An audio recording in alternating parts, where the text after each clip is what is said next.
First things first, I'ma say all the words inside my head. I'm fired up and tired of the way that things have been. Oh, oh. Bonjour à toutes et à tous, j'espère que vous allez bien avec ce beau week-end ensoleillé.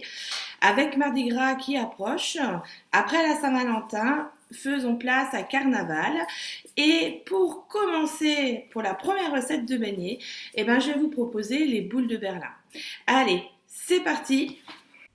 First things first, I'ma say all the words inside. Donc du coup, on va commencer par mettre dans le bol 150 g de lait. Et là, je vais rajouter un demi-cube de levure fraîche. Vous pouvez également prendre un sachet de levure sèche.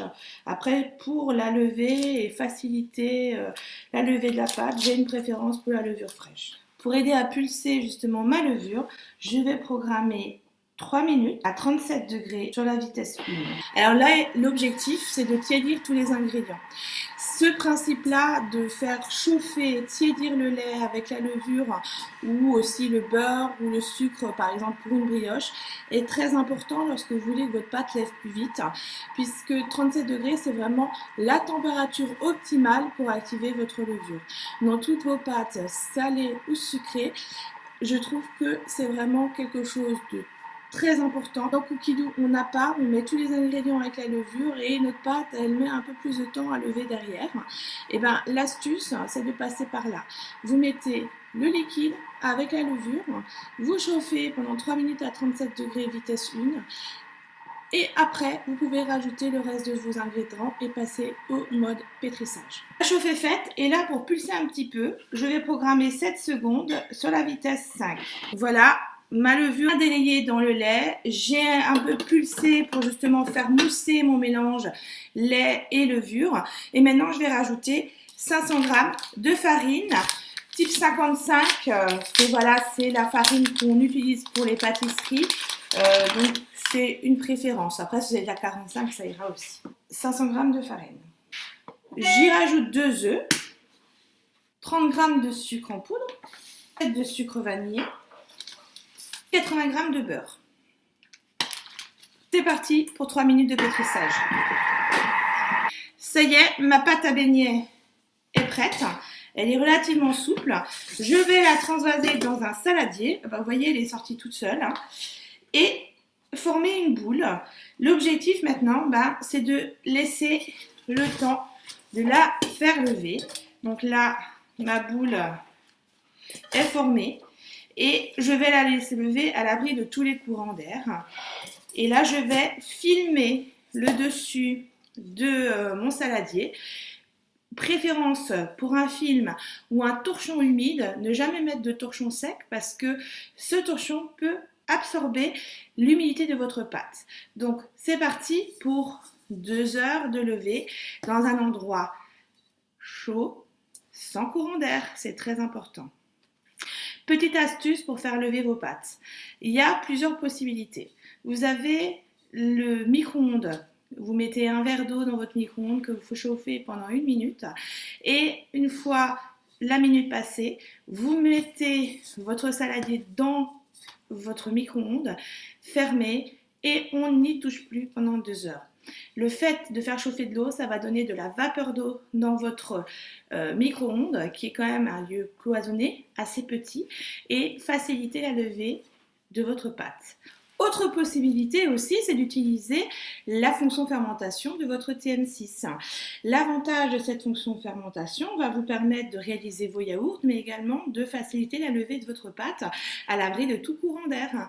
Votre pâte, vous la mettez dans votre saladier. Un saladier qui puisse rentrer dans le varoma, c'est ce que je n'ai pas encore, mais ça va arriver. Et du coup, vous allez pouvoir actionner la fonction fermentation et faire lever votre pâte en 1h30 à 70 degrés en mettant 1 litre d'eau dans votre bol. Voilà. Pour ma part, cette fois-ci, je vais la faire lever à température ambiante, à l'abri de tout courant d'air. La petite astuce micro-ondes ira très bien. Voilà, mes 2 heures de levée sont passées, ma pâte a bien levé et là, je vais la travailler. Donc, l'objectif ici, j'ai effleuré mon plan de travail et je vais étaler ma pâte à l'aide d'un rouleau à pâtisserie en gardant 1 cm d'épaisseur. Hein. L'objectif, c'est de pouvoir donc former mes beignets. Au niveau des dimensions, pour des grands beignets, on va utiliser donc des empreintes 8 à 10 cm de large. Ça, c'est vraiment la taille d'une boule de Berlin comme on la connaît dans le commerce. Pour ma part, je préfère faire des plus petits. Donc, je vais prendre une empreinte d'un diamètre de 5 à 6 cm environ. Et je vais couper mes beignets. L'objectif ici, c'est d'avoir, vous voyez, hein, un beignet un peu plus petit, mais qui va encore lever, et avec une épaisseur d'1 centimètre. Et là, mes beignets que j'ai découpés, je les pose sur une plaque, hein, en veillant à bien les espacer parce que ça gonfle. Et là, donc, mes beignets, je vais les recouvrir. Et là, ce que je vais faire, je vais prendre un papier de cuisson. Je vais poser mon papier de cuisson dessus et recouvrir d'un torchon, comme ça il ne sera pas au contact du torchon. Et je vais les laisser lever tranquillement pendant 1 heure avant de passer à la friture.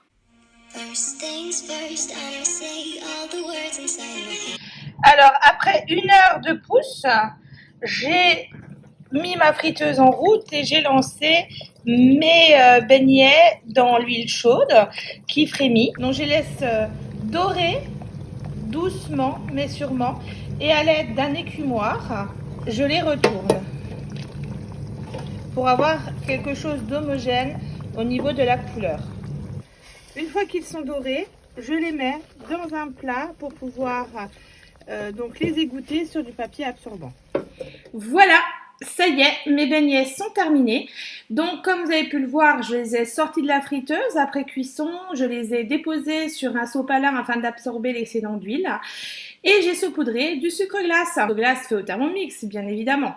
Alors, avant de saupoudrer le sucre glace, vous pouvez également les garnir. Alors, on a de la compote de pommes, les garnir à la confiture ou bien au Nutella ou aussi à la crème pâtissière. Il y a plein d'idées. Comment garnir vos beignets?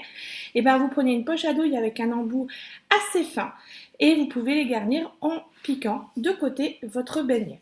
Alors nous, on les préfère nature, mais si jamais ça te semble complexe pour vous, la poche à douille, vous aurez toujours la technique pour les couper en deux et les garnir avec la garniture de votre choix. Mes beignets sont petits, ça c'est mon choix. Hein. Rappelez-vous, hein, j'ai pris une empreinte de 5 cm.